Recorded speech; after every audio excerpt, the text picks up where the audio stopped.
नमस्कार, आप देख रहे हैं जोहार झारखंड और मैं हूं आपके साथ विभा उपाध्याय। झारखंड मुक्ति मोर्चा ने अपने सारे उम्मीदवारों के नामों का ऐलान कर दिया है। पार्टी ने प्रेस कॉन्फ्रेंस कर ये जानकारी दी।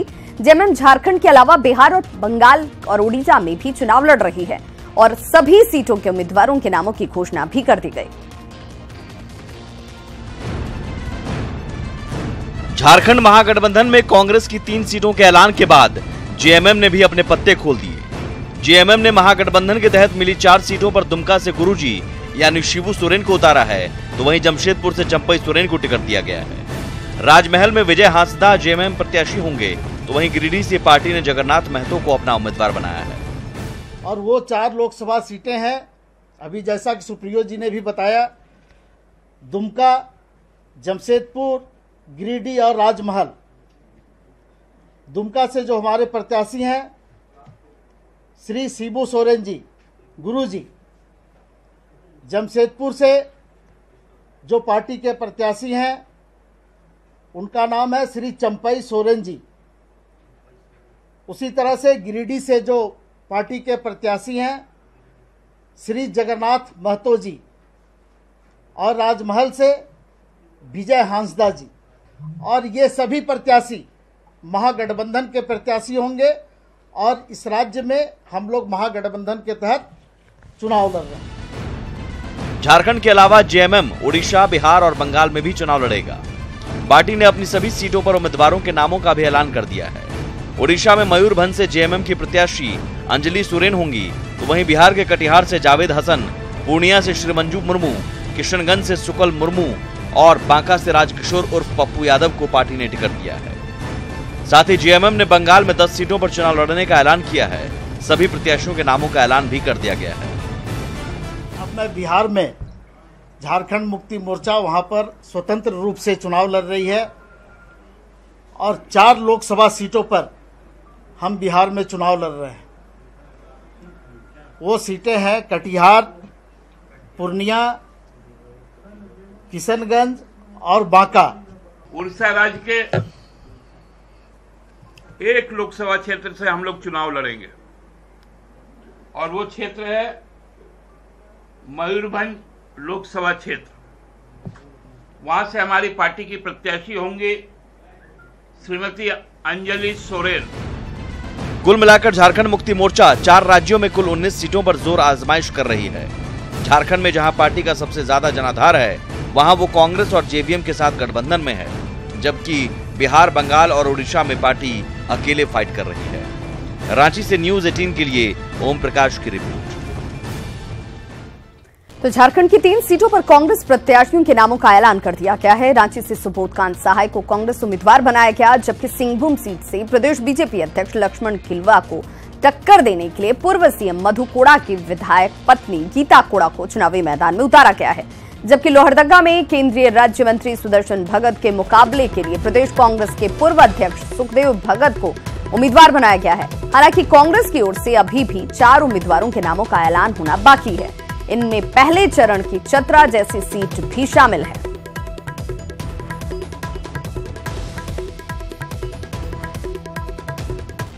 तो रांची से कांग्रेस के प्रत्याशी घोषित होने के बाद सुबोधकांत सहाय जेएमएम सुप्रीमो शिबू सोरेन से आशीर्वाद लेने के लिए उनके आवास पर पहुंचे और इस अवसर पर उनके साथ झारखंड विधानसभा के नेता प्रतिपक्ष हेमंत सोरेन और पूर्व मंत्री चंपई सोरेन भी मौजूद रहे।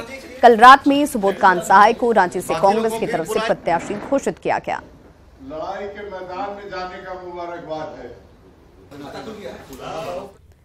कांग्रेस विधायक गीता कोड़ा को सिंहभूम लोकसभा सीट पर प्रत्याशी घोषित किए जाने के बाद चाईबासा के कांग्रेस भवन में उनका भव्य स्वागत किया गया। कार्यकर्ताओं ने फूल माला पहनाकर, मिठाई खिलाकर गीता कोड़ा का स्वागत किया। इस दौरान कांग्रेस कार्यालय में जमकर आतिशबाजी की गई। पूर्व मुख्यमंत्री मधु कोड़ा भी पत्नी को टिकट मिलने से काफी उत्साहित नजर आए। प्रत्याशी बनाए जाने के बाद गीता कोड़ा ने केंद्र और राज्य सरकार पर हमला बोला और कहा कि डबल इंजन की सरकार होने के बावजूद रोजगार के लिए आदिवासी युवाओं का पलायन जारी है। ये मुद्दा यहाँ के महिलाओं का सुरक्षा का सवाल है। यहाँ लोग पलायन कर रहे हैं, यहाँ बेरोजगारी चरम पर है, यहाँ लोगों को शुद्ध पेयजल नहीं मिल रहा है। आज जनता बुनियादी सुविधाओं के लिए तरस रही है। यही सब हमारे मुद्दे हैं। आज डबल इंजन की सरकार, भारतीय जनता पार्टी की सरकार, जो केंद्र में भी है, राज्य में भी है। सुखदेव भगत को लोहरदगा से कांग्रेस का टिकट मिलने पर पार्टी कार्यकर्ताओं में खुशी की लहर है। रात 9 बजे सुखदेव भगत टिकट मिलने के बाद पहली बार लोहरदगा पहुंचे, जिनका 4 अप्रैल को जिला कांग्रेस कार्यालय में अभिनंदन किया जाएगा। सुखदेव भगत को टिकट मिलने पर उनकी पत्नी अनुपमा भगत ने राहुल गांधी के प्रति आभार जताया। अभी तक कोई सही है। तो हम हमारे कहते अध्यक्ष राहुल जी को बधाई देना चाहेंगे कि ये लोकसभा से यहाँ का टिकट उन्होंने सुखदेव भगत जी को दिया, इसके लिए मैं उन्हें पहले बधाई देना चाहती हूँ। और जो जिस तरह से आपने पूछा कि किस तरह देखना चाह रहे हैं, तो सबसे हम लोग तो बस सिर्फ जीत ही देखना चाहेंगे। और इस बीच बड़ी खबर आ रही है पटना से, सूत्रों के हवाले से ये बड़ी खबर, जिसमें कांग्रेस में एक और नेता के बागी होने के आसार जाहिर किए जा रहे हैं। जी हां, काराकाट से निखिल कुमार लड़ सकते हैं चुनाव। औरंगाबाद सीट से टिकट कटने से निखिल कुमार नाराज है और लगातार उनकी नाराजगी जो है वो सामने जाहिर होती रही है। और ऐसे में औरंगाबाद सीट से टिकट कटने से नाराजगी उनकी और काराकाट से निखिल कुमार लड़ सकते हैं चुनाव, और ये बागी तेवर उनके नजर आ रहे हैं। तो लगातार टिकट कटने के बाद नाराजगी और बागी होने की खबरें सामने आती हुई, जिसमें एक और नाम कांग्रेस के लिए सिरदर्द बन सकती है, जिसमें काराकाट से निखिल कुमार चुनाव लड़ सकते हैं। जिस तरह की खबरें सामने आ रही हैं, निखिल कुमार ने अपनी नाराजगी भी जाहिर की और उन्होंने ये भी कहा कि कार्यकर्ताओं के नाराजगी भी स्वाभाविक है, क्योंकि जब ग्राउंड पर मैं काम करता हूं, कार्यकर्ता ये उत्साहित रहते हैं इस बात को लेकर के कि जब उन्हें टिकट मिलेगा तो उसका प्रतिफल भी सामने आएगा। आश्वस्त अपनी जीत को लेकर के वो, और ये भी उन्होंने कहा मीडिया के सवालों पर कि देखना होगा कि जो मेरे वोटर हैं, जो मेरे कार्यकर्ता हैं, उनकी नाराजगी कहीं भारी न पड़े, और ऐसे में काराकाट से निखिल कुमार चुनाव लड़ सकते हैं। इस तरह की चर्चाएं और सूत्रों के हवाले से ये खबर इस वक्त। और इस बीच भाजपा का संकट भी बरकरार है। पार्टी के पास उपयुक्त चेहरे को लेकर मंथन लगातार जारी है। हर दिन घोषणा की उम्मीद बनती है, लेकिन नतीजा सिफर ही निकलता है।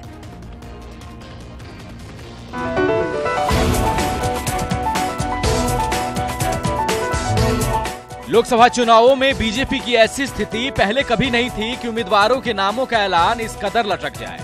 कांग्रेस ने रांची, लोहरदगा और पश्चिम सिंहभूम के प्रत्याशियों की घोषणा कर दी, लेकिन लगता है कि रांची, चतरा और कोडरमा का मिजाज बीजेपी अब तक नहीं भांप पाई है, या फिर उन्हें अब तक कोई चेहरा पसंद नहीं आया है। लोग आपस में विचार कर रहे हैं कि कौन प्रत्याशी बेहतर होंगे, जिनको उतारने से हम बेहतर तरीके से सीट को निकाल सकें।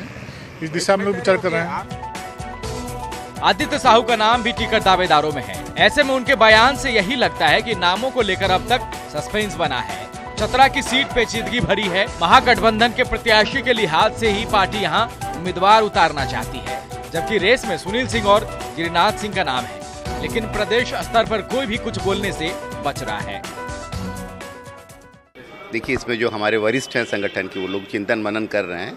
और सेलिब्रिटी नहीं, ऐसी ये संगठन ये मेरा विषय नहीं है, इस पर वो लोग टिप्पणी करेंगे।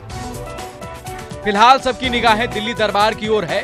देखना है कि ये 3 सीट किन किन उम्मीदवारों के खाते में जाती है। राजेश कुमार, न्यूज़ 18, रांची।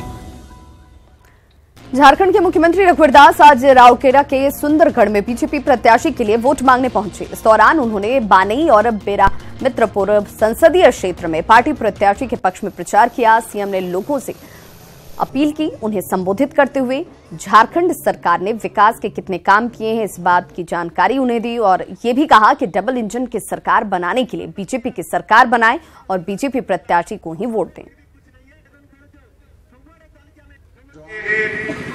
मैं आपसे अनुरोध कर रहा हूं कि उड़ीसा में भी आपने बहुत मौका दिया, लेकिन आपके जीवन में नवीन पटनायक की सरकार ने कोई बदलाव नहीं आया। इसलिए मोदी जी के नेतृत्व में उड़ीसा में भी भारतीय जनता पार्टी की मजबूत सरकार बनाए। दूसरा विकास के साथ साथ सुरक्षा। जहां सुरक्षा होगी वहीं विकास। आप जानते हैं उड़ीसा, झारखंड भी उग्रवाद से प्रभावित क्षेत्र। आज इन 4 वर्षों में झारखंड में उग्रवाद आज अंतिम दुकान पर। आज कोई भी झारखंड में रात दिन कहीं से भी आ जा सकता। लोकसभा चुनाव में जनता को वोट बटोरने के लिए कांग्रेस ने मंगलवार को घोषणा पत्र जारी किया, जिसको लेकर बीजेपी लगातार हमलावर है। बीजेपी ने इस घोषणा पत्र को मुद्दा बनाते हुए कांग्रेस को घेरना शुरू कर दिया है। इसके लिए झारखंड में बीजेपी के नेताओं ने कई जगहों पर प्रेस कॉन्फ्रेंस की। न सिर्फ कांग्रेस के घोषणा पत्र पर इस प्रेस कॉन्फ्रेंस में सवाल उठाए गए, बल्कि कांग्रेस की नीति और नियत को भी कटघरे में खड़ा किया गया। रांची में बीजेपी कार्यालय में पार्टी के महामंत्री दीपक प्रकाश ने जहां कांग्रेस के घोषणा पत्र को अर्बन नक्सलिज्म को बढ़ावा देने वाला बताया, वहीं लोहरदगा में प्रतुल शाहदेव ने कांग्रेस को राष्ट्र विरोधी शक्तियों का साथी करार दिया।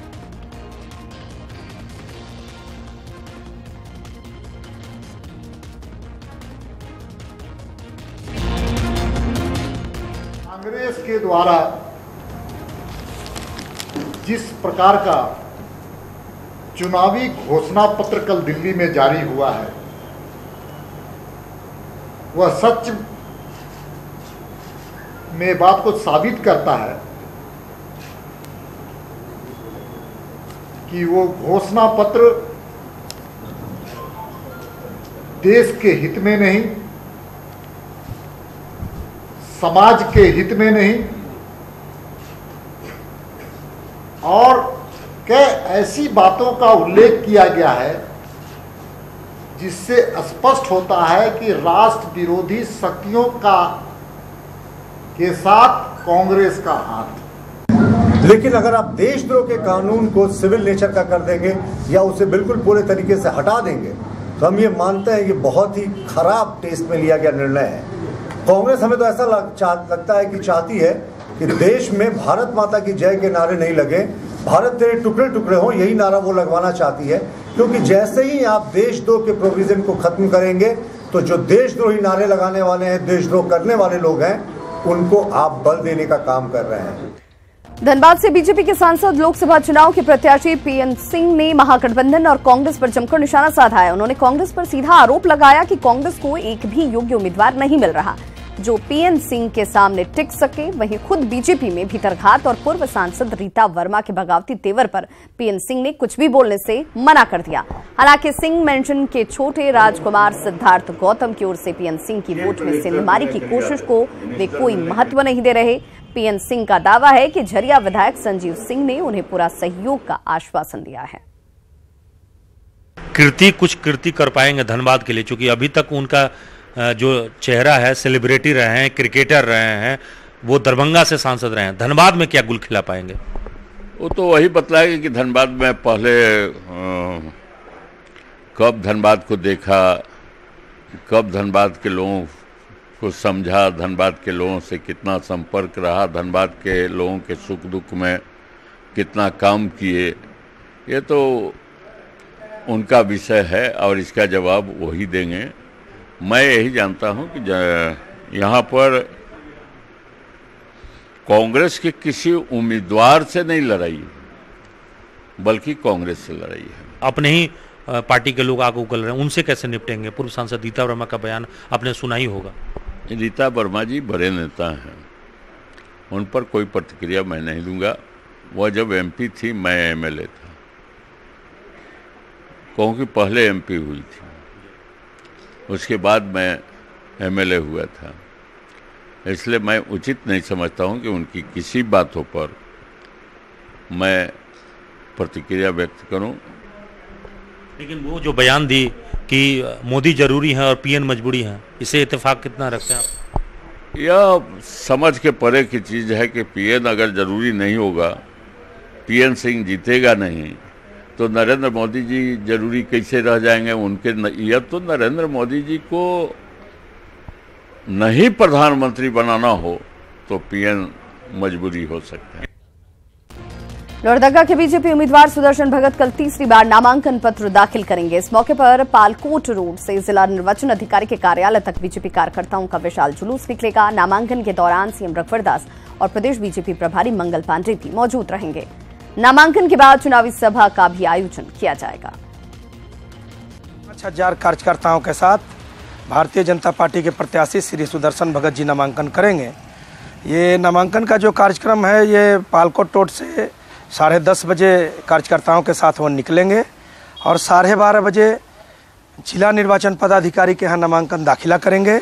मादक पदार्थों की तस्करी के खिलाफ खूंटी पुलिस को बड़ी सफलता हाथ लगी। पुलिस ने अंतर्राज्यीय अफीम तस्कर गिरोह के 6 सदस्यों को गिरफ्तार किया, जिनमें एक मैकेनिकल इंजीनियर भी शामिल है। पुलिस ने इसके पास से 8 किलो अफीम, 15 किलो डोडा, 2 लग्जरी कार और 2.5 लाख रुपए कैश बरामद किए। पुलिस को सूचना मिली थी कि गुजराम होते हुए अफीम की एक खेप को रांची लाया जा रहा है, जिसके आधार पर कार्रवाई करते हुए पुलिस ने इस गिरोह को धर दबोचा।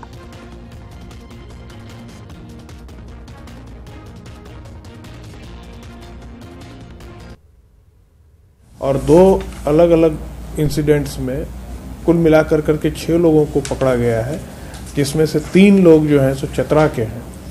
और सबसे उल्लेखनीय बात यह है कि इसमें जो अफीम जो था वो तस्करी के लिए बाहर ले जाया जा रहा था।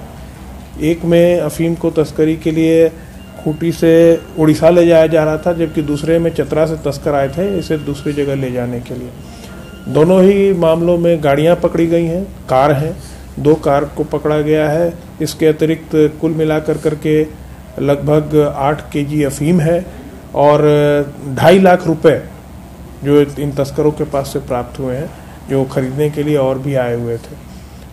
राज्य में ट्रैफिक सिस्टम जल्द ही हाईटेक होगा। इसके जरिए राहगीरों को मोबाइल पर ट्रैफिक जाम से लेकर सारी जानकारी मिल जाएगी। इस सिलसिले में स्मार्ट सिटी प्रोजेक्ट के तहत नगर आयुक्त कार्यालय में बैठक हुई, जिसमें ट्रैफिक जाम और सिग्नल को लेकर विशेष चर्चा की गई। साथ ही पूरे शहर में 50 ट्रैफिक जंक्शन बनाने पर भी विचार विमर्श किया गया। 50 स्थानों पे उनका ट्रैफिक सिग्नल बहुत ही एडवांस ट्रैफिक कोऑर्डिनेशन का जो होता है, डिफरेंट ट्रैफिक सिग्नल्स पे कितने देर तक गाड़ियाँ रुकनी है, वो एक कोऑर्डिनेशन सिस्टम भी रहेगा सॉफ्टवेयर के थ्रू। इसके बाद उनका पीए सिस्टम और लोगों को अलर्ट मैसेजिंग कि अभी इस रूट में आगे आपको जाम मिलेगा, ये मिलेगा, उस तरह के सारे सिस्टम। और जो स्पीड के जो जगह होते हैं वो भी 10-15 जगहों पे उसको इनकॉर्पोरेट किया जाना है। तो जो कंपनी है जिसे सेलेक्ट किया गया है, उन लोगों ने अपने हिसाब से सर्वे किया हुआ है कि लगभग 100 जगहों के करीब जहाँ पे वो लोग इनको इनकॉर्पोरेट कर सकते हैं।